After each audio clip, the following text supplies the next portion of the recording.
ठीक है ना। उसके बाद से वचनबद्ध पत्र बनाना है आपको, वो लगाना है यहाँ पर। उसके बाद संविधान संबंधी शपथ पत्र जो सादे कागज पर आपने बनाया है वो लगाना है यहाँ पर।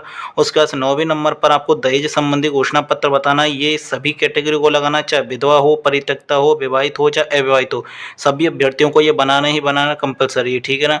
उसके बाद 10वां था विवाह प्रमाण पत्र। यदि 2006 से पूर्व में विवाह हुआ है किसी का तो उसका शपथ पत्र मान्य होगा, उसको शपथ पत्र देना होगा। यदि 2006 के बाद हुआ है विवाह तो आपको शपथ पत्र देने की कोई आवश्यकता नहीं है, ठीक है ना।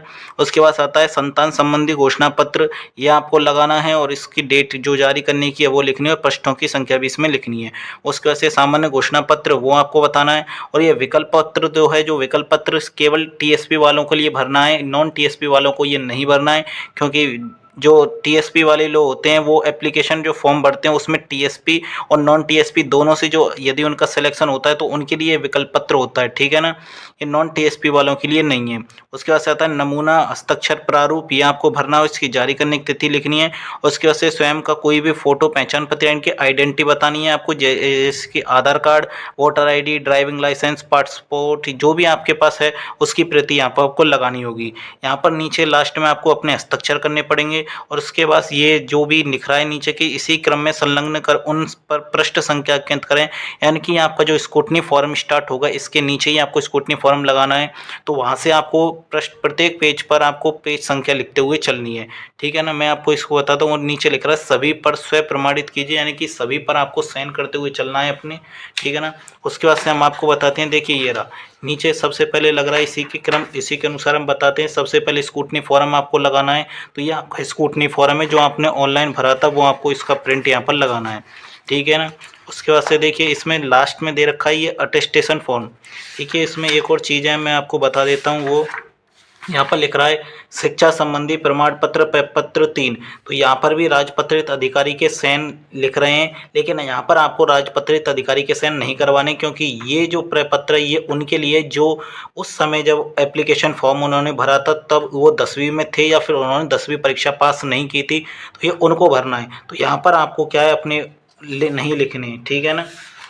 उसके बाद मैं आपको बताता हूँ, यहाँ पर देखिए आगे चलते हैं तो आगे यहाँ पर अटेस्टेशन फॉर्म में इसके लास्ट में आपको यहाँ पर आपको अपनी सिग्नेचर करने हैं और यहाँ पर करवाने हैं आपको किसी राजपत्रित अधिकारी से जो साइन करवानी है या सील मोहर लगवानी है, तो यहाँ पर करवानी है किसी राजपत्रित अधिकारी से।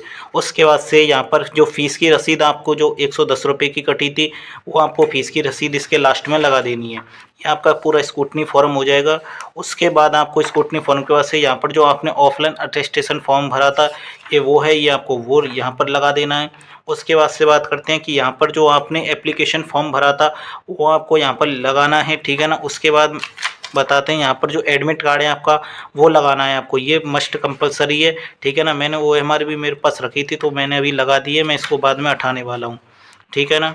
तो उसके बाद से आपको बतानी है फिर आपकी जो भी क्वालिफिकेशन थी, जैसे कि इसमें लिख रहा है 10th हाई स्कूल या सेकेंडरी जो भी है, तो आपने 10th किया है तो सबसे पहले आपको 10th की लगानी है। उसके बाद यदि 12th किया तो आप 12th की लगा देना। उसके बाद से जो भी आपने डिग्री की हो या फिर कोई भी बीएड या एमए जो भी किया हो वो आप लगा सकते हो इस जगह।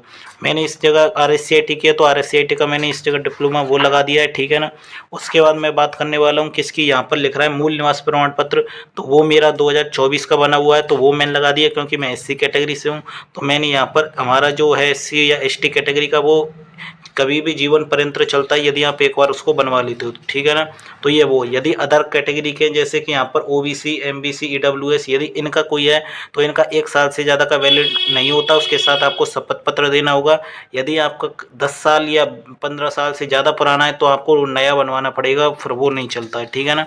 उसके बाद से आपको जाति प्रमाण पत्र लगाना है, तो ये देखिए मैंने जाति प्रमाण पत्र लगाया है। उसके बाद यहाँ पर आपको 2 मूल चरित्र प्रमाण पत्र दे रखा है, तो इससे पहले आपको जो कैरेक्टर सर्टिफिकेट है वो आपको लगाना है। यहाँ से आपके जो है आपके ओरिजिनल डॉक्यूमेंट्स जो आपने बनवाए थे स्क्रूटनी फॉर्म में भरने के टाइम पर वो आपको लगा देने हैं। जैसे कि देखो मेरा कैरेक्टर सर्टिफिकेट है, ये मेरा ओरिजिनल यहाँ पर लगा दिया है मैंने। उसके बाद से जो चरित्र प्रमाण पत्र आपने 2 बनवाए थे ये वो लगा देने हैं आपको यहाँ पर, ठीक है ना। उसके बाद से यहाँ पर लिख रहा है वचनबद्ध प्रमाण पत्र, तो वो आपको यहाँ पर लगा देना है। उसके बाद से अविवाहित अभ्यर्थी के द्वारा प्रस्तुत किया जाने वाला घोषणा पत्र, यानी कि ये दहेज संबंधी जो घोषणा पत्र आपको बनाना था ये वो है, ये आपको यहाँ पर लगा देना है। उसके बाद यहाँ पर जो संविधान संबंधी जो प्रतिज्ञा है वो आपको यहाँ पर लगाना है, ठीक है ना। इसी क्रम में आपको ये सारे डॉक्यूमेंट्स लगाते हुए चलने हैं। उसके बाद से यदि विवाह वाला, उसके बाद से आता है विवाह प्रमाण पत्र। यदि किसी का विवाह हो चुका है, 2 एप्लीकेशन फॉर्म भरने से पहले है, तो उसको विवाह संबंधी घोषणा पत्र जो है वो आपको देना पड़ेगा, यहाँ पर मैरिज सर्टिफिकेट लगाना होगा। लेकिन यदि 2006 से पहले का है तो उसको शपथ पत्र भी देना होगा। लेकिन यदि किसी